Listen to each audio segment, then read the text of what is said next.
اللہ وبرکاتہ۔ اعوذ باللہ من الشیطان الرجیم، بسم اللہ الرحمن الرحیم۔ فاذکرونی اذکرکم، صدق اللہ العظیم۔ معزز سامعین و حضرات، میں آپ کے سامنے آج نیت کے عنوان پر بات کرنے چلا ہوں۔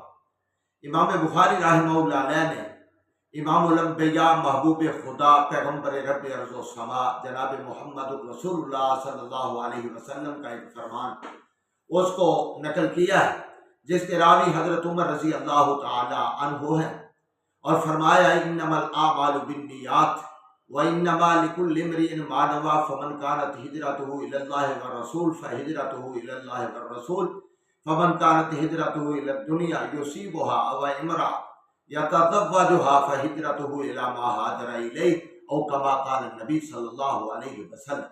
اس حدیث کے اندر بتایا ہے کہ عملوں کا دار و مدار نیتوں پر ہوتا ہے۔ اگر نیت خالص ہو گئی تو پھر انسان کے اعمال جو ہے وہ برابر ہوں گے، نیکیاں ملیں گی۔